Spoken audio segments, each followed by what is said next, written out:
Hello everyone, Silu this side and welcome back to another video of master closing series. ये third video है। तो अगर आपने पहले के दो वीडियोस नहीं देखे तो मैं आपको बोलूंगा कि आप पहले जाके वो दोनों वीडियोस को देखो, बिकॉज अगर आप डायरेक्टली यहाँ से शुरू करते हो तो आपको कुछ भी समझ नहीं आएगा। सो मैं प्लेलिस्ट का लिंक डिस्क्रिप्शन में प्रोवाइड कर दूंगा, वहां से आप इजीली एक्सेस करके देख सकते हो पूरे सीरीज को। तो पहले के दो वीडियोस में हम लोगों ने ये समझा कि सेल्स के क्या क्या साइकोलॉजीज होते हैं, कैसे हम अपनी सेल्स को बढ़ा सकते हैं, कैसे हम अपनी क्लोजिंग को अच्छा करके अपनी सेल्स के रिजल्ट को 10x तक ग्रोथ कर सकते हैं। दूसरे वीडियो में हम लोगों ने ये डिस्कस किया कि सेल्स के कौन कौन से स्टेप्स होते हैं, एक बिगिनर कैसे अपनी सेल्स की जर्नी शुरू कर सकता है, कैसे अच्छी क्लोजिंग के जरिए वो अपनी सेल्स के रिजल्ट को मल्टीप्लाई कर सकता है, और एक इंसान जो ऑलरेडी क्लोजिंग कर रहे हैं वो भी कैसे इन सब टेक्निक्स को यूज करके अपना रिजल्ट को मल्टीप्लाई कर सकता है। हमने वहां पे एक अच्छा इंट्रोडक्शन भी देना सीखा और एक अच्छी रेपो बिल्डिंग कैसे करनी है, अच्छा रिलेशन कैसे बिल्ड करना है सामने वाले से, ये भी समझा। अब इस वीडियो में हम लोग समझेंगे हमारा नेक्स्ट टॉपिक जो कि है नीड जनरेशन। अब नीड जनरेशन का मतलब तो आपको पता ही है। अब समझते हैं नीड एक्चुअल में होती क्या है लोगों की, यानी एक्चुअल में लोगों को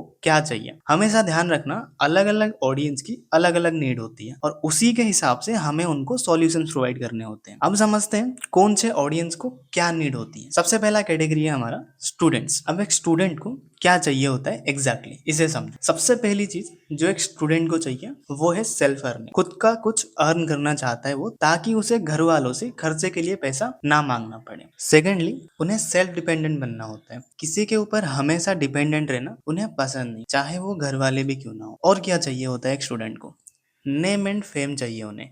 ट्रैवलिंग करना चाहते हैं वो, फैमिली को सपोर्ट करना चाहते हैं, फाइनेंशियल इंडिपेंडेंस चाहिए, फ्यूचर सिक्योरिटी चाहिए कि आगे की जो फ्यूचर है उनका वो सिक्योर हो जाए।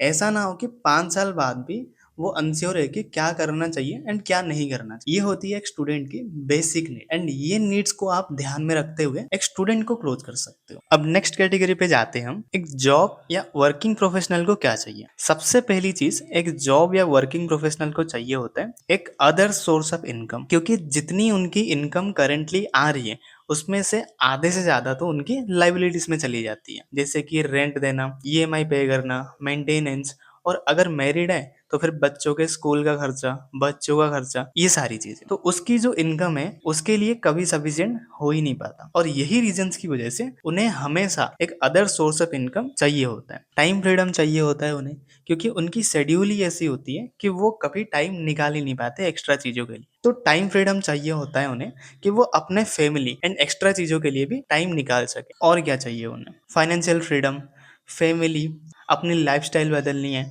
कार, हाउस, ट्रैवल, ये सारी चीजें चाहिए होता है। पैसिव इनकम जो कि उन्होंने कभी देखा ही नहीं है अपनी जिंदगी में। फ्यूचर सिक्योरिटी चाहिए होती है उन्हें, और ये होती है एक एम्प्लॉय यानी वर्किंग प्रोफेशनल जो कि कॉर्पोरेट में कोई जॉब कर रहे हैं उसकी नीड्स। और अगर आप उनकी ये नीड्स को फुलफिल करते हो तो ही जाके वो क्लोज होंगे आगे चल के और आपके साथ काम भी स्टार्ट करेंगे, वरना मुश्किल है। अब नेक्स्ट जो हमारी कैटेगरी है वो है एंटरप्रेन्योर्स की। अब इनको क्या चाहिए होता है, इनकी क्या एग्जैक्ट नीड्स होती है, इसको समझते हैं। इनको सबसे पहली चीज चाहिए होती है मोर इनकम सोर्सेस, क्योंकि ये वो लोग हैं जिनको अच्छी तरह पता है कि बिजनेस में मनी ऑक्सीजन की तरह होता है, एंड अगर ये खत्म हो गया तो बिजनेस नहीं चल पाएगा। तो हमेशा वो multiple sources of income build करने पे फोकस्ड होते हैं। और क्या चाहिए होता है इन्हें, फ्यूचर सिक्योरिटी चाहिए, नेम एंड फेम चाहिए, कार, हाउस, ट्रैवल, ये सारी चीजें पसंद होता है उन्हें। एंड मोस्ट इम्पोर्टेंटली जिस भी बिजनेस में वो काम करते हैं उसको वो ग्रो होते हुए देखना चाहते हैं। और ये होती है एक एंटरप्रेन्योर की बेसिक नीड्स। अगर आपने इन नीड्स को फुलफिल किया तो जाके एक एंटरप्रेन्योर वो आपके साथ काम शुरू करेगा। नेक्स्ट जो कैटेगरी होती है हमारी वो होती है हाउस वाइफ वाली कैटेगरी। अब इन्हें क्या चाहिए होता है इसको समझते हैं। सबसे पहली चीज इनको चाहिए होती है चाइल्ड सिक्योरिटी। जो चीजें उन्होंने फेस करी है उनके बच्चे कभी वो फेस ना करें, वो हमेशा ये चाहते हैं। फैमिली को सपोर्ट करना होता है इन्हें। फाइनेंशियल फ्रीडम चाहिए उन्हें कि हमेशा मुझे छोटी छोटी चीजों के लिए घर वालों पे डिपेंडेंट ना होना पड़े। सेल्फ इंडिपेंडेंट बनना है। नेम एंड फेम चाहिए होता है इन्हें। फ्यूचर प्लानिंग करनी होती है कि जो आज तक रही हमारी लाइफ आगे भी वही ना रहे। और अगर आपने उनकी ये नीड्स को फुलफिल करी अपने वैल्यूज से तो जाके वो आपके साथ आगे काम शुरू करेंगे और ज्वाइन करेंगे। और ये थी हमारी 4 कैटेगरीज के लोग और उनके अलग अलग नीड्स। तो आई होप आपको समझ आ चुका होगा किस कैटेगरी के पर्सन को क्या नीड होती है और अगर आपने उनके हिसाब से उनकी नीड को पूरी करी तब जाके वो आपके साथ ज्वाइनिंग करेंगे। अगर आपने उनकी प्रॉब्लम को सॉल्व किया, उनको प्रॉपर वैल्यू प्रोवाइड करी। तो हमेशा आपको इस पे फोकस करना है कि आप सामने वाले को एक प्रॉपर वैल्यू प्रोवाइड कर पाओ, एक राइट वैल्यू प्रोवाइड करो जो उसको जरूरत है। अब आगे बढ़ेंगे हम। अब हम एक प्रैक्टिकल एग्जांपल से समझेंगे कि कैसे हम नीड को जनरेट करें। अब आपको ये तो समझ आ गया कि कौन सी कैटेगरी के लीड को, कौन सी कैटेगरी के इंसान को क्या नीड होती है, क्या जरूरत होती है। अब एक प्रैक्टिकल एग्जांपल से हम समझते हैं कि नीड को एग्जैक्टली हम जनरेट कैसे करें एंड नीड प्रोग्राम मैपिंग के लिए आगे कैसे बढ़े। तो मैं एक स्टूडेंट कन्वर्सेशन का एग्जांपल लूंगा यहाँ पे। अब इसमें आपकी रिलेशन बिल्डिंग वाली पार्ट आपने कंप्लीट कर लिया ऑलरेडी। अभी आप आगे बढ़ोगे नीड जनरेशन के लिए। तो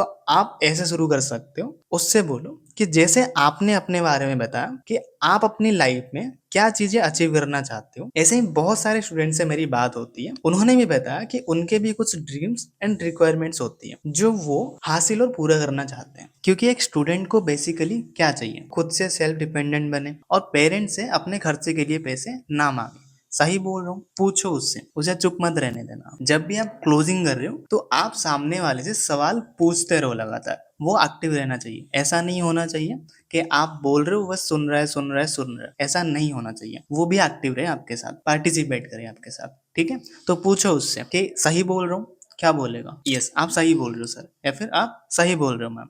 अब आप आगे बढ़ो। अपनी पॉकेट मनी खुद अर्न करना चाहता है, राइट? क्या बोलेगा वो? यस, एक स्टूडेंट अपने फ्यूचर को सिक्योर करना चाहता है।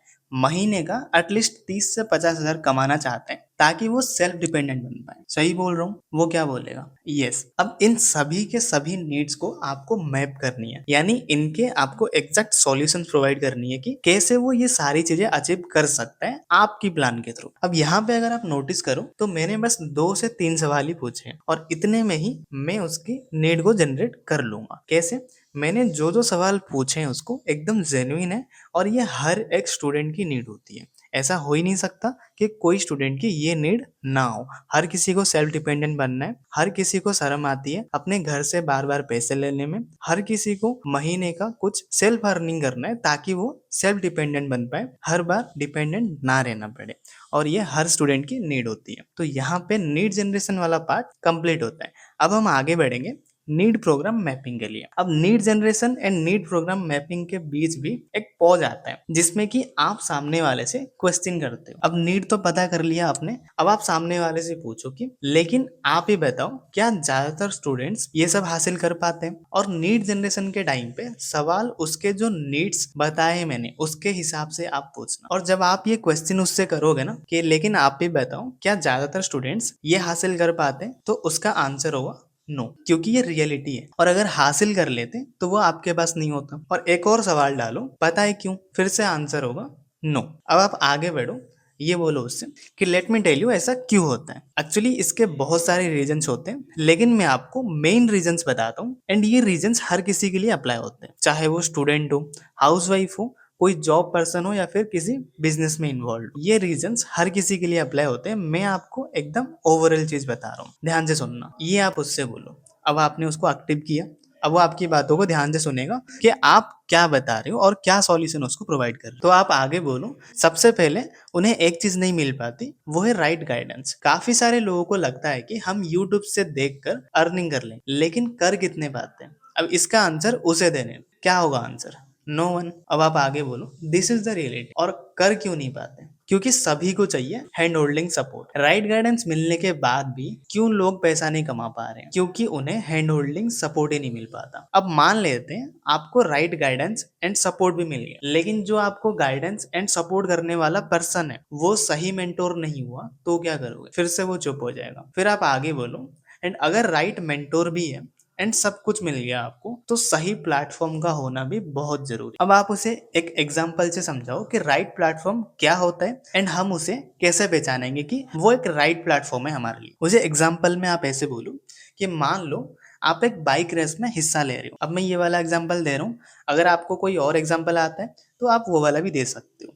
तो आप उससे बोलो कि मान लो आप एक बाइक रेस में हिस्सा ले रहे हो और आप एक एक्सपर्ट बाइक राइडर हो। आपके कंपटीशन में एक एवरेज इंसान है जिसे बस नॉर्मली बाइक चलानी आती है और आपको पकड़ा दी गई है स्प्लेंडर जिसकी स्पीड 100 से ज्यादा नहीं जाएगी, और वहीं पे जो आपका कंपटीटर है जिसे कि नॉर्मली बाइक चलानी आती है उसे दे दिया गया है R15 जैसी बाइक जिसकी टॉप स्पीड 250। तो आप ही बताओ, क्या आप रेस जीत पाओगे? आंसर क्या होगा? नो। अब आप आगे बढ़ो, उससे ये बोलो कि अगर राइट प्लेटफॉर्म नहीं मिल पाया तो आप अपने फुल पोटेंशियल पे जा ही नहीं पाओगे ना। सो राइट प्लेटफॉर्म का होना बहुत ज्यादा जरूरी है। जैसे आप एक एक्सपर्ट बाइक राइडर थे लेकिन आपको पकड़ा दी गई थी स्प्लेंडर वाली बाइक, वहीं पे आपका कंपटीटर जिसको कि आपके जितना बाइक चलाना नहीं आता था लेकिन उसके पास आपसे ज्यादा स्पीड वाली बाइक थी, तो वो आपसे रेस में जीत गया। और यही होती है राइट प्लेटफॉर्म की असली वैल्यू। सो राइट प्लेटफॉर्म का होना उतना ही जरूरी है। एंड राइट प्लेटफॉर्म का पता कैसे चलता है? उस प्लेटफॉर्म के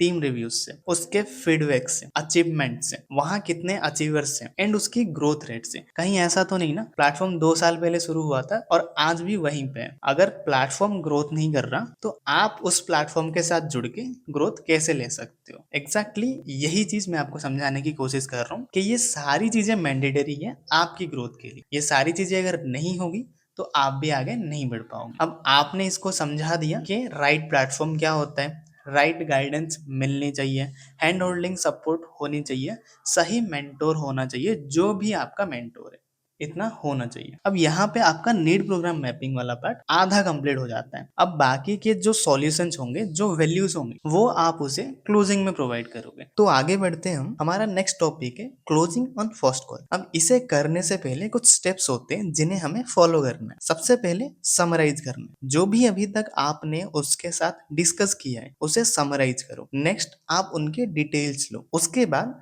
रजिस्ट्रेशन करना है या तो उससे कंप्लीट अमाउंट लेना है। फिर अर्जेंसी क्रिएट करना है आपके, अगर आपने इतने टाइम से पहले नहीं किया आपको ये लॉस हो सकता है। एंड में ऑफर या बेनिफिट देना होता है अगर आपके पास करंटली कोई ऑफर अवेलेबल है तो। अब जो कन्वर्सेशन चल रही है उसी को कंटिन्यू करते हुए आगे बढ़ना है। अब आप उससे बोलो, अब आपके पास सही प्लेटफॉर्म भी है एंड साथ में राइट गाइडेंस एंड मेंटोरशिप के लिए अच्छा सपोर्ट सिस्टम भी है। साथ ही साथ अगर आप और मैं साथ में काम करते हैं तो एक महीने में क्या लगता है आप कितने की इनकम कर सकते हो? ये जो आंसर है ये उसको देने दो। उसके हिसाब से हो सकता है कि वो इंसान जिससे भी आप बात कर रहे हो वो बहुत कम बोल दे, हो सकता है कि वो बहुत ज्यादा बोले। लेट से उसने बोला 30 से 40 हजार, ओके, तो आप एक्सेप्ट करो एंड आगे बढ़ो। अगर वो बहुत कम बोलते हैं तो आपको एक्सेप्ट नहीं करना है, पहले उसकी विजन को बड़ा करना है। जैसे कि मैंने पहले ही बताया था, क्लोजिंग हमेशा आप अपनी वैल्यूज के हिसाब से करो। तो आप अगर उसको 1 लाख का वैल्यू दे रहे हो तो वो अगर ये बोल रहे हैं कि वो एक महीने में आपके साथ काम करके 10 से 15 हजार कमाएगा तो फिर वो तो बहुत कम है, उसके सामने ये कुछ भी नहीं है। तो आपको पहले उसकी विजन को बड़ी करनी होगी, उसके बाद जाके उस इंसान की क्लोजिंग हो सकती है। अगर वो पहले से ही छोटा सोच रहे हैं तो आपकी वैल्यूज भले कितनी भी बड़ी हो कोई मैटर नहीं करती, ठीक है। तो लेट से उसने बोला 30 से 40 हजार कमा सकता है। अब आप आगे बोलो, ठीक है, 30 से 40 हजार कमाने के लिए आप कितना टाइम दे सकते हो डेली? लेट से उसने बोला 3 to 4 आवर्स।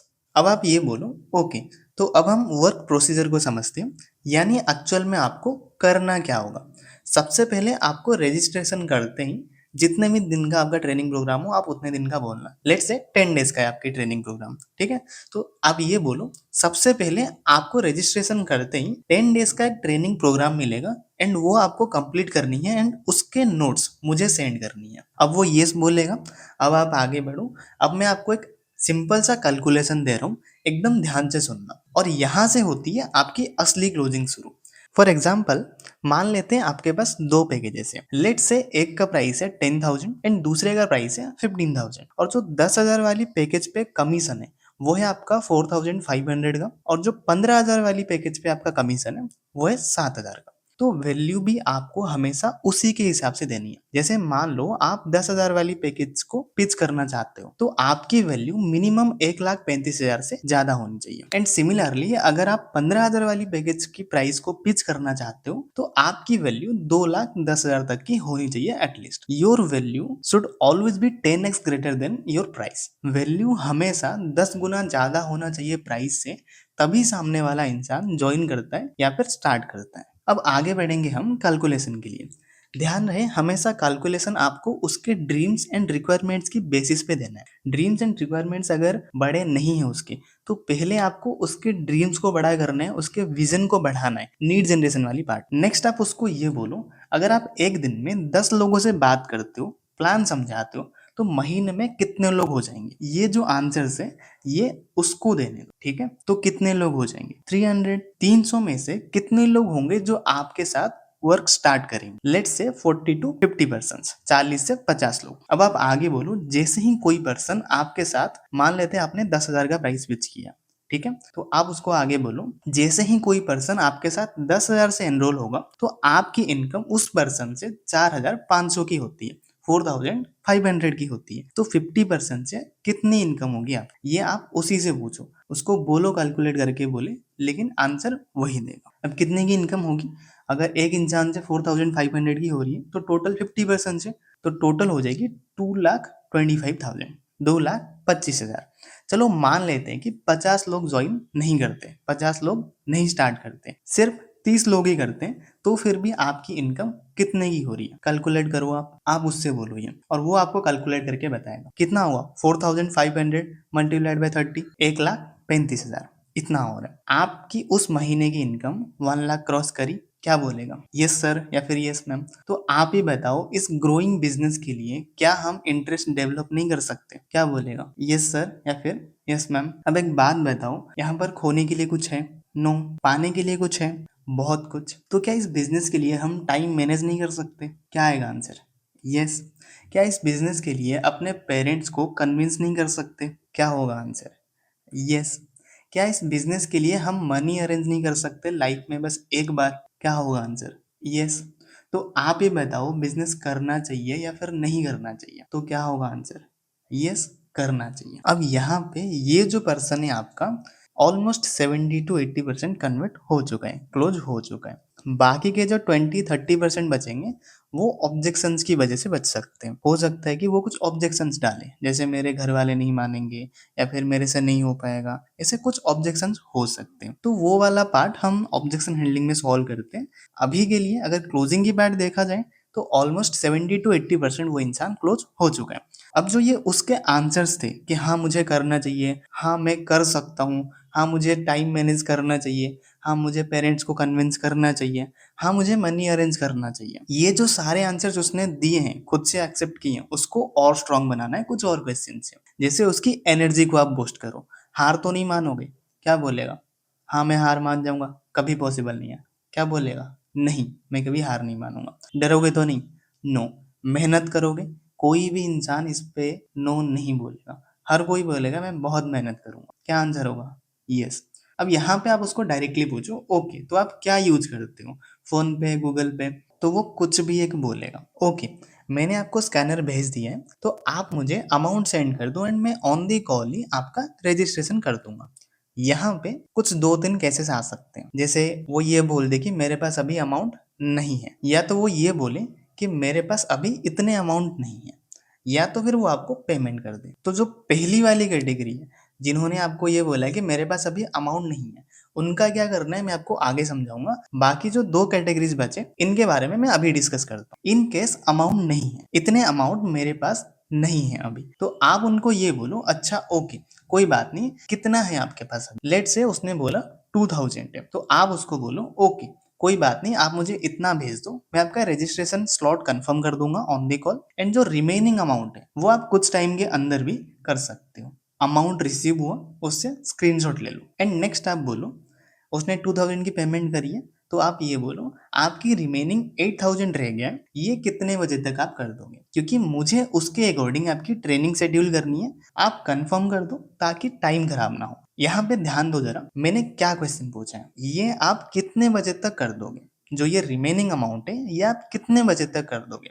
मैंने ये नहीं बोला कि आप कब तक कर लोगे, ये दोनों में बहुत डिफरेंस है, ध्यान से समझना इसको। अगर आप उसको बोलते हो कब तक कर लोगे, उसके पास बहुत टाइम है, वो बोलेगा मैं 1 हफ्ते में कर लूंगा, वो बोलेगा मैं कुछ दिन में कर लूंगा, या तो फिर वो बोलेगा मैं आपको बताऊंगा, यानी कि श्योरिटी नहीं है। अगर आप उसको बोलते हो कितने बजे तक कर लोगे, तो वो एग्जैक्ट वही टाइम बताएगा जहां पे वो करना चाहता है या फिर जहां तक वो कर पाए। हमेशा कंफर्म होके आगे बढ़ना है, ऐसा नहीं कि आप अनश्योरिटी के साथ आगे बढ़ रहे। क्लोजिंग हुई है मतलब हर एक चीज आप श्योरिटी के साथ कंप्लीट करो। क्लोजिंग में हमेशा ट्रांसपेरेंसी के साथ आगे बढ़ो, हमेशा इम्पैक्टफुल रहो। अब जब आप उसको ये पूछोगे कितने बजे तक कर लोगे, वो कभी भी ये नहीं बोलेगा मैं आपको बता दूंगा सर जब तक हो जाएगा, मैं आपको बता दूंगा मैम जब तक हो जाएगा, या तो फिर ये बोलेगा कि मैं एक हफ्ते में कर लूंगा। कभी नहीं बोलेगा, हमेशा एक टाइम बताएगा कि अब तक मेरा हो जाएगा। तो आपको हमेशा ऐसे क्वेश्चंस पूछने हैं जो उसके दिमाग में शोर मचाए, और इसी के साथ यहाँ पे हमारी क्लोजिंग खत्म होती है। अब हम समझेंगे कैटेगरीज ऑफ लीड्स के बारे में, जो कि हमारे ब्रॉडकास्टिंग एंड फॉलोअप के स्टेप को कवर अप करते हैं। सबसे पहला जो कैटेगरी है हमारा, वो है वेटिंग फॉर कंफर्मेशन, WFC। इसका आपका एक अलग ब्रॉडकास्ट बनेगा जिसमें आप उन लोगों के फॉलोअप करोगे जिन्होंने आपको ये सब चीजें बोली हैं, जैसे कि देखता हूँ, सोचता हूँ, बताता हूँ, कुछ दिन का टाइम चाहिए मुझे, अरेंज करता हूँ। ऐसे बोलने वाले लोग आपके WFC वाले ब्रॉडकास्ट में आएंगे। इनका आपको फॉलो करते रहना है टाइम टू टाइम। अब इसके पीछे के रीजंस को समझते हैं हम कि उन्होंने ऐसा क्यों बोला। इसका एक रीजन ये हो सकता है he or she is not able to trust you at this moment. वो इस मोमेंट पे आपको ट्रस्ट नहीं कर पा रहे। या दूसरा रीजन ये हो सकता है your relation building part was not strong enough, यानी आपका रिलेशन बिल्डिंग वाला पार्ट उतना स्ट्रॉन्ग नहीं था एंड आपने उससे एक अच्छी रिलेशन बिल्ड नहीं किया है। अब इसमें कुछ एक्चुअल ऑब्जेक्शंस भी आते हैं। हो सकता है कि वो सामने वाले के दिमाग में चल रहा है, या हो सकता है कि वो आपसे पूछ भी ले। तो वो ऑब्जेक्शंस क्या है उसको भी समझते हैं। सबसे पहला जो ऑब्जेक्शन है, can I trust this person, क्या मैं इस इंसान पे भरोसा कर सकता हूँ। Can I trust this company और प्लेटफॉर्म, क्या मैं इस प्लेटफॉर्म पे या फिर इस कंपनी पे भरोसा कर सकता हूँ। Will this happen to me also, क्या ये मेरे साथ भी हो सकता है। जैसे आपने कुछ फीडबैक्स दिखाए या फिर कुछ अचीवमेंट्स दिखाए जो आपके हुए हैं या फिर आपके टीम के हुए हैं, तो वो ये सोच रहा होगा कि क्या मेरी भी ऐसी अचीवमेंट्स हो सकती हैं। या तो वो सोच रहा होगा या तो फिर वो आपसे पूछ लेगा। ये होते हैं कुछ एक्चुअल ऑब्जेक्शंस। तो यहाँ पे आपको क्या करना चाहिए, व्हाट टू डू, कुछ स्टेप्स को फॉलो करो। सबसे पहले स्टार्टिंग में ही रिलेशन बिल्डिंग वाले पार्ट को पावरफुल बनाओ ताकि ये ऑब्जेक्शंस आए ही ना। सेकेंडली, वीक में 2-3 बार उन्हें टेक्स्ट करो, हाय डियर कैसे हो आप, इससे ट्रस्ट बिल्ड होगा। एंड थर्ड चीज आप ये कर सकते हो कि आपकी ग्रोथ या फिर आपकी टीम की ग्रोथ या इनकम्स को शेयर करो उनसे। वो आपकी भी हो सकती है या फिर आपकी टीम की, या तो दोनों की मिला के आप भेज सकते हो। फोर्थ जो आप चीज कर सकते हो, broadcasting and starter stories strong रखो एंड उसी से नर्चर करते रहो। तब जाके ये वाली कैटेगरी के लोग लॉन्ग टर्म पे क्लोज होते हैं। जैसे कि आज तो स्टार्ट नहीं किया लेकिन रिजल्ट्स देख रहे हैं वो, और रिजल्ट्स देखते देखते उन्होंने एक हफ्ते बाद स्टार्ट किया। एक हफ्ते बाद उनको लगा कि नहीं ये जेन्युइन है और हाँ रियली में लोग कर पा रहे हैं और कर भी रहे हैं और उनकी इतनी अचीवमेंट भी हो रही है। और कोई भी ये नहीं चाहेगा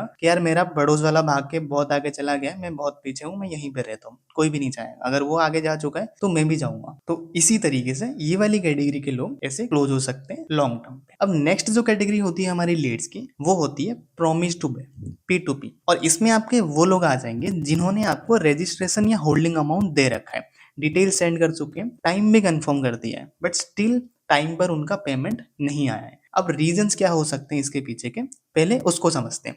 सबसे पहला रीजन ये हो सकता है कि मनी अरेंजमेंट नहीं हो पाई है। उन्होंने जो टाइम बताया था आपको उस टाइम पे उनकी अरेंजमेंट नहीं हो पाई है। सेकंड जो रीजन ये हो सकता है कि इन्वॉल्वमेंट ऑफ थर्ड पर्सन। कई बार किसी तीसरे पर्सन की इन्वॉल्वमेंट से भी ऐसा होता है, जैसे उन्होंने किसी को बताया होगा और सामने वाले ने उनको गलत बात पढ़ा दी। तो ये भी एक रीजन हो सकता है।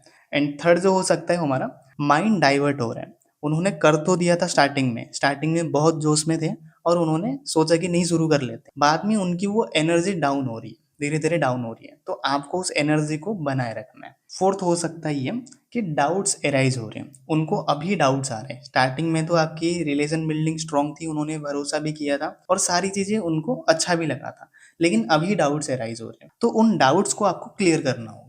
फिफ्थ ये हो सकता है कि ट्रस्ट ब्रेक हो रहा है, और इसका मेन रीजन यही हो सकता है कि आपने अगर अच्छा रिलेशन बिल्ड नहीं किया था उनके साथ, तो आगे चल के उनकी ट्रस्ट धीरे धीरे ब्रेक होती जाती है। तो आपने जो प्रोमिस करे थे रिलेशन बिल्डिंग का मतलब ये नहीं है कि आपने बड़े बड़े प्रोमिसेस कर दिए, आप उनको प्रोमिसेस कर तो रहे हो लेकिन वो पूरा नहीं कर रहे हो ना, तब भी आपकी रिलेशन बिल्डिंग करने का कोई मतलब नहीं है। तो आप वही वाले प्रोमिसेस करना जो आप करवा सकते हो। जैसे आपने बोल दिया मैं 1.5 लाख की इनकम करवा के दे दूंगा, बट आपकी जो वैल्यू प्रोवाइड करने का तरीका है, आपकी जो ट्रेनिंग सिस्टम है, वो इस तरीके से डिजाइन नहीं है कि वो 1 लाख रुपए महीना कमा सकता है। तो फिर कोई मतलब नहीं है ऐसा रिलेशन बिल्ड करने का, क्योंकि आगे चल के वो इंसान काम ही नहीं करने वाला। अब इसमें हमें क्या करना चाहिए, व्हाट टू डू। सबसे पहली चीज, उन्हें ऑलवेज पॉजिटिव रखना है आपको, चाहे वो कितनी भी बार नेगेटिव हो जाए, आपको हमेशा उनको पॉजिटिव रखना है। सेकेंडली, इनकम के प्रूफ शो करो उनको कि आपकी इनकम कितनी आई है, आपकी टीम से कितनी इनकम आई है, क्या अचीवमेंट्स है, ये सारी चीजें आप उनको शो करते रहो टाइम टू टाइम। थर्ड चीज आप ये कर सकते हो, फीडबैक शेयर करो। जो भी फीडबैक्स आपकी टीम की आ रही है या फिर आपके अपलाइन की टीम की आ रही है, आपकी भले उतनी बड़ी टीम नहीं है, आपकी नहीं आ रही है तो आपके अपलाइन की तो आ रही होगी, तो वो फीडबैक्स आप उनको शेयर करो। तो इन्होंने भी इतने की अर्निंग कर ली और इनकी ये सारी चीजें हो चुकी है, इन्होंने ये अचीवमेंट कर ली है। If he or she can do it then you can also do it. Fourth चीज, आप ऑफर पिच करो। जैसे उन्होंने स्लॉट तो कंफर्म कर लिया, अब अगर ऑफर में मिल रहा है तो करना ही चाहिए, उनको बेनिफिट है ये आप उनको दिखाओ कि अभी ऑफर चल रहा है, आप कर सकते हो। फिफ्थ जो चीज आप कर सकते हो, उनको बेनिफिट्स दिखाओ कि क्या बेनिफिट्स होंगे। कई बार जब न्यू नॉलेज आती है ना, तो पुरानी नॉलेज दबने लगती है। तो जो चीजें आपने स्टार्टिंग में बात करी थी, स्टार्टिंग में उनको बताया था क्या बेनिफिट्स हैं, वो हो सकता है कि वो भूल चुके हैं, तो उनको याद दिलाओ कि ये बेनिफिट्स भी हो सकते। अब ये कब करना चाहिए, व्हेन टू डू। अगर आप ऑफर पिच कर रहे हो तो हमेशा डे टाइम पे पिच करो। Incomes, feedbacks, team trainings, dashboard, ये सब दिखा रहे हो तो आप कभी भी दिखा सकते हो, एनी टाइम। लेकिन अगर आप ऑफर्स पिच कर रहे हो तो आप डे टाइम पे पिच करो, क्योंकि वो स्टार्टिंग होता है आपकी ऑफर। अगर आप मान लो इवनिंग में पिच कर रहे हो तो सामने वाला इंसान ज्वाइन कब करेगा, उसको तो टाइम ही नहीं है। मान लो एक दिन का ऑफर है तो आप शाम के 6 बजे बता रहे हो, 12 बजे तो स्लॉट क्लोज होने वाला है, ऑफर्स खत्म होने वाली है। तो अगर उसको पता भी लगता है तो फिर भी वो फायदा नहीं उठा पाएगा। अगर आप सुबह बोल देते हो तो फिर उसके पास टाइम भी होता है कि उस ऑफर में वो अपनी आईडी लगा ले या फिर उस ऑफर में वो स्टार्ट कर ले। अब इसको समझते हैं कि ब्लूप्रिंट क्या होना चाहिए एक ब्रॉडकास्ट मैसेज का, किस तरीके से एग्जैक्टली हमें ब्रॉडकास्ट में मैसेजेस डालने चाहिए, फीडबैक्स डालने चाहिए। मान लेते हैं आपने किसी की इनकम का फीडबैक डाला, किसी ने इनकम करी है आपकी टीम की, उसने फीडबैक दिया है आपको कि thank you so much sir, जो भी है व्हाटएवर, उसकी इनकम हुई है, और वो एज ए फीडबैक आप यूज करना चाहते हो किसी और पर्सन को क्लोज करने के लिए जो कि डब्ल्यूएफसी में बैठा है या फिर पी2पी में बैठा है। तो सबसे पहले स्टार्ट विद एक्साइटमेंट, एक एक्साइटमेंट के साथ शुरू करो। स्टार्टिंग लाइन एक्साइटमेंट की होनी चाहिए। Then show income with time, कितनी इनकम हुई है और कितने टाइम में हुई है। देन उनका डर दूर करना है by using relatable sentences like if this person can do then you can also do. अगर ये कर सकता है तो आप भी कर सकते हो। और एंड में कॉल टू एक्शन, जैसे कि type yes to get the same results, या तो फिर type interested if you also want to do. ऐसे आप एक सीडी डाल सकते हो। ये मैंने एग्जांपल दिया है कॉल टू एक्शन का, ऐसे एग्जैक्टली मत लिख लेना। आपकी जो फीडबैक है, आपकी जो फीडबैक लाइंस है, उसको सूट करने जैसा कुछ आप सीटी डालना, कॉल टू एक्शन डालना। अब वहां पे जिसका भी रिप्लाई आएगा, आफ्टर रिप्लाई क्या करना है, कॉल फिक्स करो कि किस टाइम पे आप कॉल पे बात करने के लिए कंफर्टेबल हो। फिर उसके बाद जब भी आप कॉल लेते हो पिच करो एंड क्लोज करो जिसका भी रिप्लाई आया। अब नेक्स्ट स्टेप आता है हमारा ऑब्जेक्शन हैंडलिंग का। जैसे लीड पूरी क्लोज तो हो गई, बट बाद में वो कुछ प्रॉब्लम्स बताएगी कि मैं ज्वाइन तो करना चाहता हूँ या फिर मैं ज्वाइन तो करना चाहती हूँ, बट मुझे ये प्रॉब्लम्स आ रही है, तो मैं क्या करूं। एंड उन ऑब्जेक्शंस को हैंडल करने से पहले ये समझो कि ऑब्जेक्शंस होते क्या है। ये बड़ा ही प्यारा लाइन लिखा है मैंने कि objections are beautiful queries asked by your leads before becoming your customer. Objections वो सवाल है जो आपके लीड्स के द्वारा पूछी जाती है आपके कस्टमर बनने से पहले। और हमेशा याद रहे कि ऑब्जेक्शंस हमेशा हर एक इंटरेस्टेड पर्सन के ही आते हैं। सो आपको कभी भी घबराना नहीं है, उसे एकदम कामली हैंडल करना, क्योंकि अगर आपने उसकी वो प्रॉब्लम सॉल्व कर दी तो वो आपकी कस्टमर बन जाएगी, वरना हमेशा के लिए वो लेडी बन के रह जाएगी। और इसके कुछ इंपॉर्टेंट स्टेप्स होते हैं जिन्हें फॉलो करते हुए आपको उसके ऑब्जेक्शंस को हैंडल करना है, तो उसको भी डिस्कस करते हैं हम। सबसे पहला जो स्टेप है, लिसन देम फुली, उन्हें सुनो कि वो क्या बोल रहे हैं एंड एग्जैक्टली क्या प्रॉब्लम आ रही है उनको। सेकेंडली, कभी भी बीच में मत टोको, जो भी वो बोल रहे हैं ध्यान से सुनो उनको, कभी भी बीच में रोकना टोकना नहीं है। देन अप्रिशिएट देम, जगह जगह पे उन्हें आप अप्रिशिएट करते जाओ। फोर्थ पॉइंट है ट्रिपल एफ वाला फॉर्मूला अप्लाई करो, फील, फेल्ट, फाउंड। ध्यान से समझना इसको, मैं बस एक ओवरव्यू दे रहा हूँ। अगर आपको इसे डिटेल में समझना है एंड जानना है कि कैसे प्रैक्टिकली इंप्लीमेंट करूँ, देन आप कमेंट में मुझे बोल देना, मैं स्पेशली इसी के ऊपर एक डिटेल वीडियो बना दूंगा। ट्रिपल एफ मतलब पहले जो भी बोल रहा है सामने वाला उसे फील करो, फिर उसे रिलेट करो एंड देन उसे फाउंड करवाओ कि इसका सॉल्यूशन क्या हो सकता है। और ये एक जबरदस्त तरीका है किसी भी लीड को क्लोज करने का। Then do follow up with them, उनका फॉलो अप करो, उन्होंने जो भी बताया है उसको थोड़ा सपोर्ट करो, उससे रिलेटेड कुछ सॉल्यूशंस अगर आपके पास अवेलेबल है तो वो प्रोवाइड करो, कुछ समझा सकते हो उनको आप उस टाइम पे, ठीक है। ये सारी चीजें करो आप। उसके बाद हैंडल देयर ऑब्जेक्शंस, पूरी तरीके से उसे क्लियर करो कि इसे आप कैसे सॉल्व कर सकते हो। ये जो ऑब्जेक्शन आई है, जैसे पापा नहीं मान रहे या फिर मेरे पास पैसे नहीं है, ये दो ऑब्जेक्शंस ना बहुत हाई क्वांटिटी में आते हैं, इसलिए ये दो जो ऑब्जेक्शंस हैं ये बहुत कॉमन है। तो मान लेते हैं उसने बोला कि मेरे पास पैसे नहीं है, तो आप उसको पूरी तरीके से हैंडल करो, उसको सॉल्यूशन दो कि वो कैसे पैसे अरेंज कर सकता है, या फिर जो भी आप ऑब्जेक्शन में हैंडल कर रहे हो पूरी तरीके से उसे क्लियर करो। Then create FOMO, fear of missing out, खो देने का डर। पहले वीडियो में मैंने इसे अच्छे से समझाया है कि कैसे एक इंसान पाने के लिए थोड़ा और कुछ खोने के डर से ज्यादा मूव करता है। अगर आपको समझ नहीं आया है तो आप दोबारा एक बार देख लेना, आप बिल्कुल समझ जाओगे। उसके बाद क्लोज देम फुली, जो भी आपने उसकी प्रॉब्लम्स को सुनी है, जो भी उसकी प्रॉब्लम्स उसने बताई है आपको, पहले आपने उसको तरीके से समझा, उसको सुना अच्छे से एकदम, उसको थोड़ा अप्रिशिएट किया, उसके कुछ सॉल्यूशंस आपने बीच बीच में प्रोवाइड करे। उसके बाद उसकी जो मेन ऑब्जेक्शन थी, रियल ऑब्जेक्शन थी, उसको आपने कैच किया, फिर उसका सॉल्यूशन दिया, उन्हें थोड़ा सा फॉलो अप किया, उसके बाद जाके क्लोज करो। ध्यान रहे ऑब्जेक्शन हैंडल करने का मतलब ये नहीं है कि आप उसके ऑब्जेक्शंस का आंसर दे रहे हो, आप उसके क्वेश्चंस का आंसर दे रहे हो। ऑब्जेक्शन हैंडल करने का एग्जैक्ट मतलब ये है कि उस तरीके से उसके प्रॉब्लम को सॉल्व करो कि वो आपके साथ ज्वाइन करे, वरना ऑब्जेक्शन हैंडल करने का कोई फायदा नहीं है। आप उसको टाइम दे रहे हो, उसका तो प्रॉब्लम सॉल्व हो गया लेकिन आपको कुछ नहीं मिल रहा है, तो फिर क्या फायदा आप उसके ऑब्जेक्शन को हैंडल कर भी ले रहे हो तो, ठीक है। तो ऑब्जेक्शंस को हमेशा इस तरीके से हैंडल करना चाहिए कि सामने वाला इंसान आपके साथ ज्वाइन करे। और ये थी पूरी मास्टर क्लोजिंग की सीरीज, जिसमें हो सकता है कि आपको वो सारी चीजें पता लग चुकी होंगी कि आप कहाँ पे गलती कर रहे थे, कहाँ पे अटक रहे थे, या क्या मिसिंग था। मैंने पूरी कोशिश करी है कि एकदम बेस्ट तरीके से आपको समझाऊं एंड आई होप आपको सारी चीजें समझ आई होंगी एंड आपने इन सभी के नोट्स भी बनाए होंगे। अगर कुछ मिसिंग रह गए जिसे इस पूरे सीरीज में होना चाहिए था तो आप कमेंट सेक्शन में मुझे जरूर बताना, मैं जरूर से वो चीज आपके लिए लेके आने की पूरी कोशिश करूंगा।